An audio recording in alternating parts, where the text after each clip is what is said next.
How's it going, everybody? So I got a question to all the new Arknights players out there. I want to know, have you guys had trouble figuring out which units to put your materials into to level them up? Do you not know which units are going to be the strongest, which units you're not going to regret leveling up? Because we all know there's only so many resources to go around, and if you run out, then you got to spend your time grinding them back up just to put them into another unit.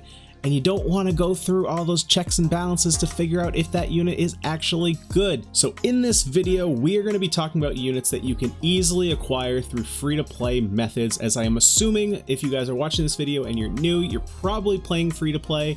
You may switch over to pay-to-play later, but for now, I'm assuming that you're free to play. Most of the operators we're going to be talking about today are 4-star and under. There are a few 5-star operators we're going to be talking about, but those operators are only acquirable through free to play methods. You cannot get them through headhunt. There will also be some 4-stars that you can only acquire through headhunting. However, as a free to play player, it's not that difficult to build up your Originite Prime in order to do some headhunting, and since they are 4-stars, they're pretty easy to acquire, so I am also including them on this list. So the reason I'm making this list is, if you don't know, over on my Twitch channel, twitch.tv/xjazz207, I just started playing a brand new free-to-play account because honestly, my main, it's kind of gotten stale playing. It's a lot of repetition. It's a lot of doing the same maps over and over and over, and I'm ready for something new. So what we're going to be doing is doing a brand new free-to-play account all the way through the game. I'm going to be teaching free-to-play players how to get into this game, what best to do, what are the best practices. And while we were doing that last night on stream, I had a guy in the chat ask me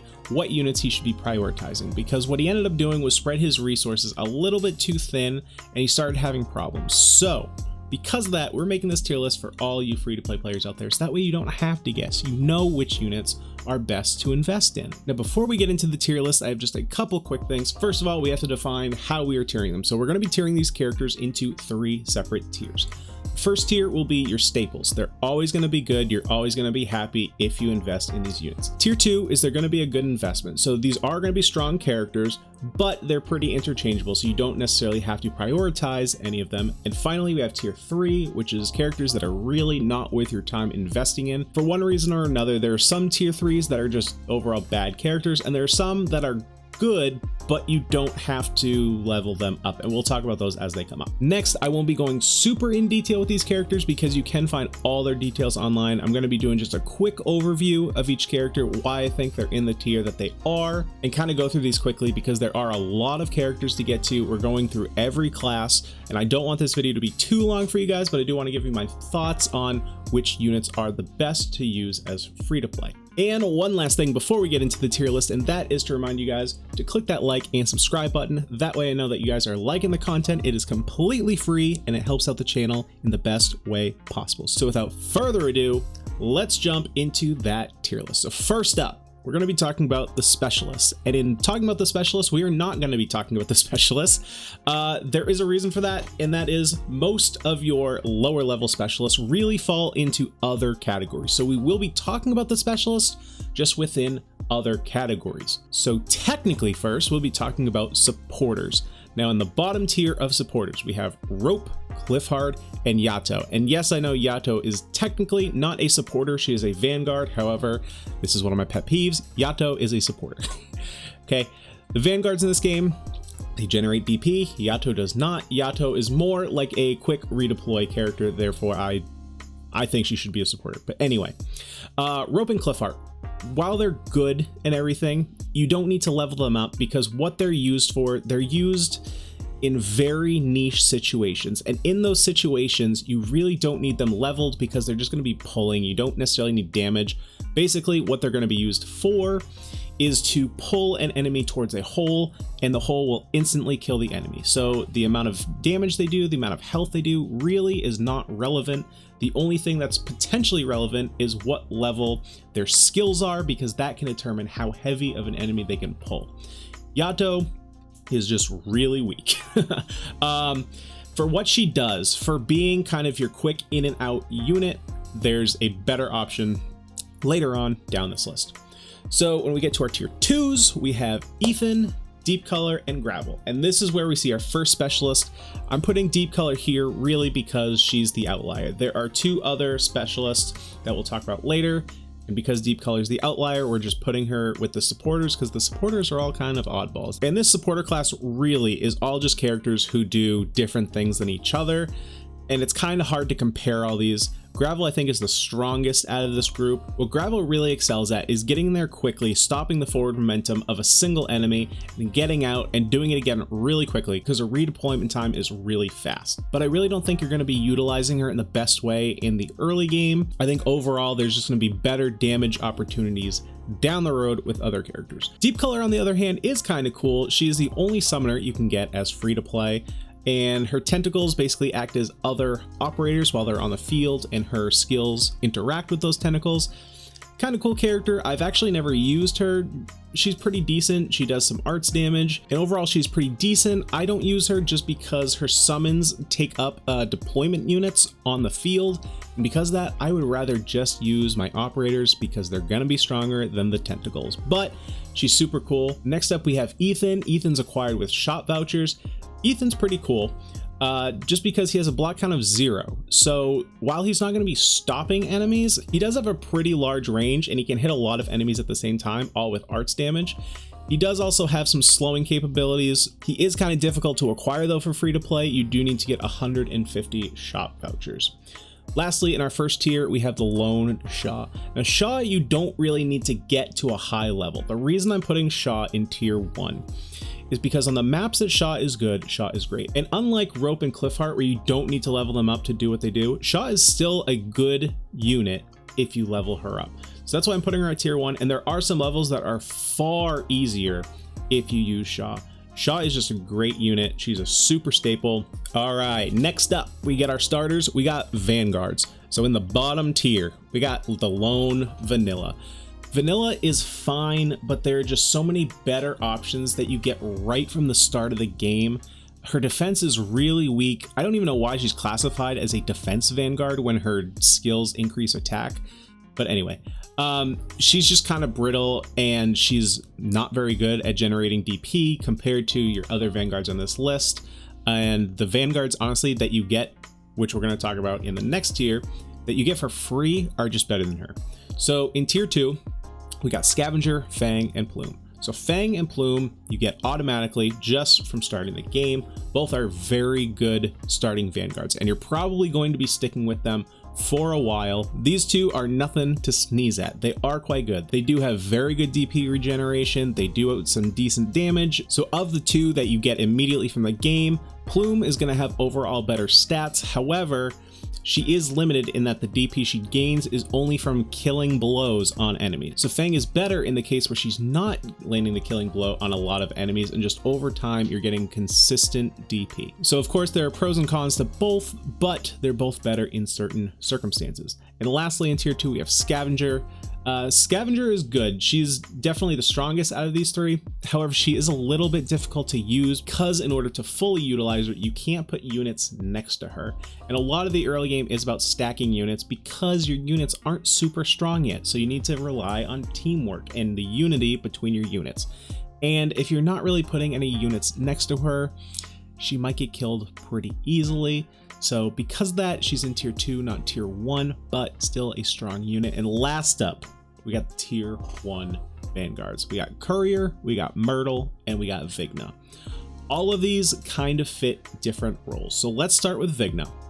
Vigna is your best damage output Vanguard in terms of free to play. In terms of total damage output, Vigna is by far the best in terms of these Vanguards here. Similar to Plume, she's only going to be getting DP on kill, but you can basically use her just as a single block guard. Her damage is that good. She does have a very good health pool, super strong like that. Courier, on the other hand, while not focusing on DPS, he is focusing on defense. Courier is super nice because you can get him very early on in the game through using credits in the store. In my opinion, he's just better than Fang, and he's quite easy to get. And lastly, we have Myrtle. So Myrtle you can only get through headhunting. If you've been seeing other guides on Myrtle, you've probably seen or will see that Myrtle is kind of broken. People think that Myrtle's broken. So here's why everyone says that Myrtle is broken, because Myrtle's DP generation is the best in the game. She pumps out DP incredibly quickly. That DP is only as good as the operators you're putting on the field. And if the operators you're putting on the field, like in the early game, under-leveled, you know, it's not that big a deal to dump all your units out onto the field. Her attack and defense really are not the best. Really what she's there for is just exploding. And really, I think at this low level, exploding is not what you're after. You really just want consistent DP. She is still very good. I'm not saying she's not, because obviously I'm putting her in tier 1. But out of these 3 tier 1s, I would put her at the bottom of the tier 1s. I don't think she's super important to beginning level players, but if you get her, she's going to do you just fine, especially when you get into the late game. She's going to shine. But for the early game, she's not necessary, but you're definitely not going to be upset leveling her. Next up, we got the casters, and unfortunately, we get to our first kinda stink pile. In our tier 3, we got 4 units. We got Steward, we got 12F, we got Durin, and we got Orchid. So Orchid was one of the specialists that I was talking about that basically, Orchid is a caster. The only thing she does differently is slow, but there's another unit in this caster that's slow, so I don't know why she's technically classified as a specialist, but anyway, that's beside the fact. So out of these units, 12F, you know, there's way better AoE casters that you get for free right at the beginning of the game. Durin, same thing. Single target casters, you get way better units just straight from the beginning of the game. Steward, same thing. An Orchid is fine. She could actually reach up into tier 2, but there's another unit in tier 2 that kind of bumped her down. Her damage is fine. She does arts fine. Her range is fine. Honestly, I prioritized the slow a little bit too much when I first started this game on my main account. The slow is not super important, really, because as long as you can get damage on your enemies, they're going to die and the slow is not going to matter. So let's move up to tier 2. In tier 2, we have Lava, Haze, Gray, and Earth Spirit. Now, Earth Spirit is the other specialist I was talking about that kind of bumped Orchid down, because Earth Spirit is just better than Orchid. She does better damage. She has better slowing capabilities. So if you get an Earth Spirit, she's just a strict upgrade to Orchid. However, Earth Spirit is not the greatest caster.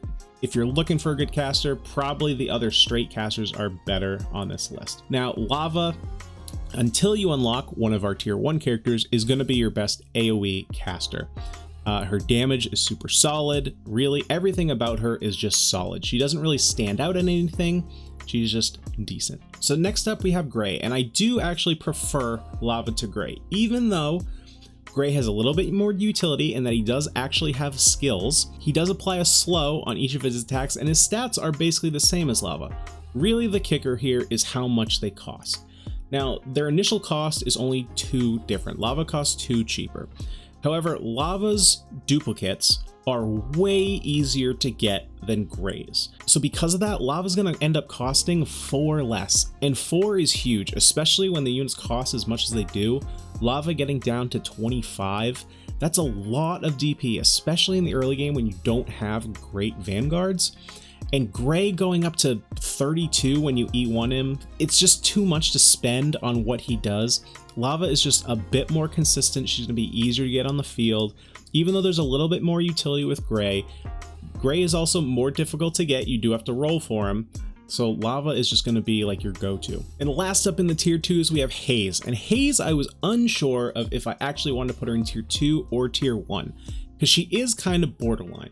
Haze has a lot of damage output, but the only problem with it is that once you get her to E1 and you can use her skill 2, she does unlock a lot more of her damage, but at the cost of her health. And at that point, she basically gets one hit by everything, which is really bad. So while I do like Haze, there is a caster 1 tier up from here that is better, and that is Amiya. Amiya, of course, you get her for free. She is the main character of this game. She's quite good. She's going to be your best single target caster that you get on this list as a free-to-play player. She's just good. She's just good. She's very strong. Arts damage is super important, and she's probably going to be on your team for a very long time, if not the entire time you're playing. And you might say I also have Lancet up here in tier 1, and that's really weird. Why is Lancet in 2 tiers? Well, here's the reason. Overall, Lancet's stats are not high enough to be tier 1 because she can only get to level 30. However, if you don't know, I used to be a Magic player, and there was a theory in Magic where if you have something that breaks the rules of the game, it's probably broken, and it's really hard not to make it broken. So here's the deal. Lancet can ignore the unit deployment limit. So on any given map, if you're only allowed to put 6 units on the field, you put your 6 down, you can still cast Lancet. So when you use her on the maps that you really need her, she's gonna be busted because she's just an extra unit you can deploy on the field. She's basically a free unit, but she does take away that 12th spot in being a stronger unit. So there are plus and minuses, but in some cases she's gonna be busted in half, and in other places she's gonna be absolutely trash. So that's why I have her in both tier 1 and 3. She's super easy to level up to max level, and when you need her, she's gonna be a godsend. On the other hand, there's going to be a lot of times that you really don't need her, and she's probably just going to sit in your operator menu. And lastly, for the casters, we have Gitano. Gitano is going to be your best AoE caster. Her damage is fantastic. Once you get her to E1, she does have a really good talent that gives her a random buff, and her skill 2 is very good. It extends her range, it drastically increases her attack, it attacks everyone in that range. She's just a very solid unit, and really, like, she's not that hard to get. A lot of my early rolls contain Gitano, and if you're only doing like 1 or 2, you'll probably end up getting her if you're just rolling on a standard banner.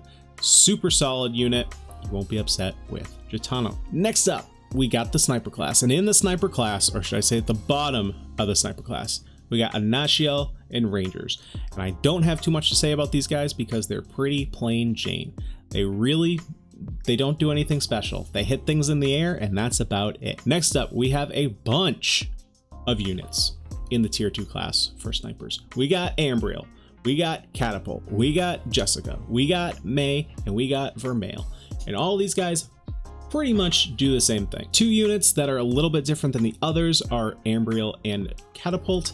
Catapult is an AoE sniper. She's going to be doing damage in an area of effect. And Ambriel has a really large range. The downside to her, though, is that she does not target aerial units first. Instead, she targets the units with the lowest defense, which could end up being the drones, but you really want your snipers targeting those drones since those are probably the only units who are going to be hitting the drones. So in that case, I don't think Ambriel is the best in tier 2. She is good. Jessica, May, and Vermeil really kind of all do the same thing. They're all very good at taking down drones primarily, but they're also just very good at damage. I honestly don't have too much to say about these snipers because they're all just solid. They don't really stand out or anything. So let's move up to the tier 1 where we have Shiryuki, we have Cross, and we have Meteor. All very different units. So let's start with Cross. When I first started playing on my main account, I was not sure why Cross was considered one of the best snipers you can play early game, because it does seem like your Jessica or your May can output more damage than Cross, on paper at least. But the thing is, Cross has more potential damage. Because every attack has a chance of doing, let's call it a critical hit, there are going to be times where her burst is just insane because you might get lucky and hit a couple crits in a row. So really, between her talent and her skill 1, which are always kind of giving her a chance to deal extra damage, it's kind of like she has 2 skills going at once. So her damage output, while it's not very consistent, overall her damage is probably going to be higher than any of your other units. I use Cross way into the late game. Next up, we got Meteor. So Meteor is super cool because she deals a lot of defense down, and what the snipers are weak against is armor. They don't have a lot of attack because their main mission is to take down those drones, and they don't have super high defense. But when you're attacking units on the ground and they got some defense, your snipers are kind of lacking. So Meteor is super cool because she can lower those units' defense, letting her deal more damage. And the more damage you do, the faster they die and the more levels you win. She's also kind of cool because once you E1 her, her second skill kind of works as an AoE attack. So she kind of works on both fronts. And lastly, we got Shiryuki, who's going to be just your best AoE sniper.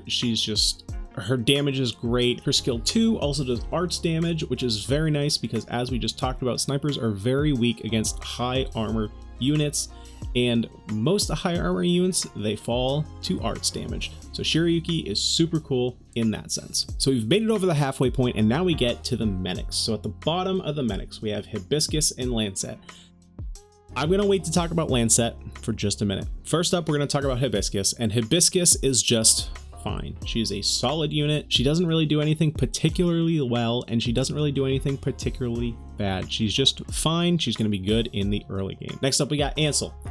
Ansel's pretty nice because every once in a while, he can heal an extra unit, and yes, it is a he, just in case you didn't know that. So next up, we got Mir, and Mir is very useful because on deployment, she will give immediate heal to all your units. So she is a little bit more strategic to drop down on the field, but when you drop her on the field, you're going to get a big heal to all your units on the battlefield, as well as the fact that her skills are pretty good. She turns into a 2-unit healer, and I mean, really, there's just not much more to say about her. She's very good. So next up, we have Gaviel, and Gaviel is kind of in a weird spot because honestly, she should probably be in tier 1 because she is going to be the best medic that is easiest to acquire. However, the other units in tier 1 are just better than her. So even though they're harder to get than her, they're still better if you can get them. So I know that's a little confusing and a little run on, but I'll explain in a little bit. So Gaviel's super good. Her healing is great. Really, like I said, she's a tier 1 unit, but for these purposes, I'm putting her in tier 2. Her skill 2 acts as an AoE heal. If you don't know how to get her, how you get her is in the shop where you can buy Courier. First, you have to buy Courier. Then once you spend, I think it's 200 credits, Gaviel will unlock, and then you can spend your credits to buy Gaviel. So she is kind of hidden, but she is there and she's super easy to unlock. So let's jump up to our tier 1s. Now, like I said, these tier 1s are more difficult to get. Breeze is very expensive at 600 shop vouchers, and Perfumer and Susuro you can only get through headhunting. So like I was saying, Gaviel should technically be tier 1. However, these units are just better than her, but they're more difficult to get. So you're most likely, in the most likely circumstances, Gaviel is going to be the best healer you have. But if you're lucky enough to get these units, they're going to perform better than Gaviel. So first up, we got Perfumer. Perfumer is our first actual AoE healer. Also, she has a trait that will give a slight heal to all your allied units on the field, which is super nice. Once you get her to E1, her skill 2, she has huge healing potential. Just a super solid AoE healer. The next AoE healer we have, which is Breeze. Super expensive. She is actually difficult to get, but if you do get her, she is going to be one of your strongest healers. And last up, we got Susuro, and Susuro is kind of hit or miss. So Susuro's talent will give a healing bonus to any units that initially cost 10 or less. So if you have a really cheap team, that's super good. But if you don't, it's kind of a waste of talent. Susuro is kind of hit or miss there. And as far as skills, her second skill can only be used twice, but really, you know, it's not really a downside. You're probably only going to be using it twice, but the healing potential is massive. And you know what? Susuro can kind of be borderline between tier 1 and tier 2 because I'm not super happy with Susuro. So you know what we're going to do? We're actually going to swap Susuro and Gaviel. In a plot twist, we're going to switch up the tiers on the fly. So there we go. So that's the final tier list for your medics. We've come to the second to last round. One of my favorites, we have the defenders. Now, at the bottom of the defenders, we got some duds. We got Norkhorn, we got Cardigan, and we got Eagle. Now, Cardigan is one of those operators that you can only get through headhunt, so keep that in mind. You can't recruit her. Norkhorn you get for free, and so do Beagle. And these are just, you know, you're given them, you're gonna use them until you get someone better, and as soon as you do, get them out of there because they're kind of garbage. So our tier 2s, let's go straight to them. We got Spot, we got Durnar, and we got Matterhorn. All these guys, super good. If you're using them, you're gonna be happy with them. So Spot is technically our first healing defender. Healing defenders are super good. If you can break bounds between your operators and they can play multiple roles, it's like you're getting a 2-for-1. So Spot, super good healing defender. However, we do have another healing defender in tier 1 that we'll talk about in a second. Matterhorn, great self-sustainability. He's an absolute tank, but I think we'll be getting to other units that you're gonna like better than him. Durnar, If you don't know how to get Durnar you will unlock through shop vouchers after you unlock both Courier and Gavial. So it's going to take a bit of time to get her, but when you do, she's the only defender on this list that can do arts damage. And as we talked about before, units with low attack are really bad against units with high defense. So Durnar lets you get around that through her art damage. So next up, we have our tier 1s. Now our tier 1s, while they are very good,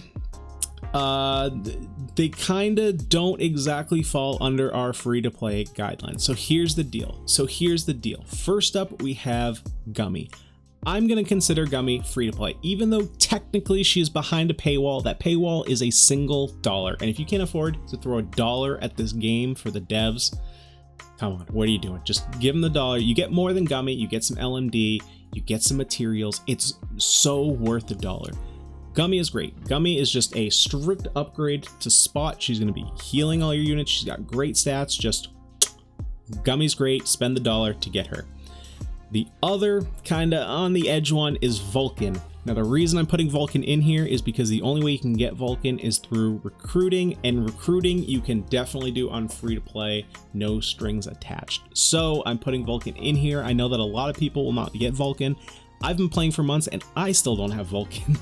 So super rare character, but if you get her, her self-sustainability is probably the best on this list. So is her damage, and she can play dual roles. She can be really tanky or she can be really damage oriented, which is very nice. Like I said, dual purpose units are excellent. Lastly, we got Quora, and Quora is really going to be like your solid defender. You're going to use her all the time. Her defense and her health pool just through the roof. She's still used in high-end events, even when players have like full 6-star teams. Like, she's just that good. So if you get a Quora, she's just going to be your best defender, and you will use her until the end of the game. Last up, of course, we can't end this video without talking about the guards, because if you know the meme, this is guard knights after all. Guards are probably the best class in the game, and they get a lot better when you get to your 5 and 6 stars. In the 4 stars and below, there's some not great ones. They aren't as versatile as when we get up the list. So first up, we got our tier 3 guards. We got Castle 3, we got Doberman, and we got Bee Hunter. So Castle 3 is pretty weak, but is very unique, and just like Lancet, can exceed the unit deployment limit. So he kind of breaks the rules, but just once you get into the later game, he's gonna get outclassed. He's just not that great. Doberman, while she's good and she's going to be buffing your 3-star units, you're really not going to want a team full of 3-star units. You're going to want to use your 4-star units, and if you get any 5-star units and your 6-star, whatever your 6-star is from your basically free headhunt on the starter banner, she's really not that strong. Even if you're only using a couple 3-stars, you're going to have better units to use than Doberman. Last up, we got Bee Hunter. Her damage is very good. However, really where Bee Hunter is good is when she's used with other attack buffs, and in this free-to-play world we just don't have any of those attack buffs. So to fully utilize her, we just don't have the units to do that, and so because of that, she's in tier 3. Wait until you do have some of those attack buffs, and even then you might not want to use her. You might want to save your resources for other characters. Next up, we got tier 2. Tier 2 is really solid. A lot of these units I could see bumping up to tier 1, but if we did that, we just have tier 1 and tier 3. So here's the deal. From here on out, all these units I think you'll be happy with. There are a couple that I think are better than the others, but these are all super solid units. Midnight is the poor man's Lapland. If you don't know who Lapland is, go look up a guide, because Lapland is an absolute monster. If you can't get her, Midnight is a decent alternative. Midnight is one of the only guards that can attack at range, add an attack deficit, can also do arts damage, which is super nice. Poppygar can attack all the units that she's blocking, which is very, very nice because it just doubles her damage output.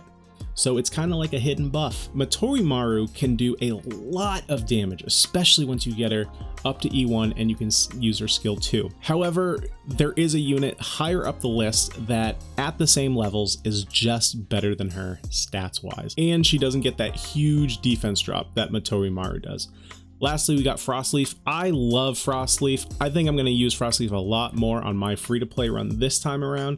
Super nice. She's the other guard that can attack at range. She has a lot of utility in that she slows units before they get to her, so she can deal as much damage as possible before they get to her and start dealing damage. She's just a super cool unit. She can attack through your defenders. Very useful, very cool unit. Last up, we got our tier 1s. So really, there's like 2 tier 1s here that free-to-play players are going to have an easy time getting, and those are Melantha and Mouse. Melantha, I'm going to talk about last. First up, let's talk about the guards who are very difficult to get, Indra and Estelle. Both of these operators are ones you can only get through recruiting, and you need to get the rare recruitment tags. That's why they're very difficult to get, but they are very strong. Indra, being one of the only 5 stars in this free-to-play tier list, is just incredibly strong, but because she's so rare, I'm not really going to talk about her. You can look up her guide later. She's basically Bee Hunter, just stronger. Estelle is super cool. She's one of your other AoE guards who's going to be able to attack all the enemies in her range. She's also self-sustaining in that she heals herself, but when you get her to higher levels and you start using her skills, your healers won't be able to heal her, so you better hope she's doing good damage. So last up, we got the units that you will probably be able to get, and those are Mouse and Melantha. Mouse, super cool guard because she can do arts damage, and as we know, we love melee units that can use arts damage, and they are very hard to come by. So if you get a Mouse, you're gonna love her. Her damage is super good, just a super solid guard. And last up, we got one of my favorite free-to-play units, and that is Melantha. Dude, Melantha, I don't know how she's not at least a 4-star. Her health pool and attack and her defense are absolutely at least 4-star territory.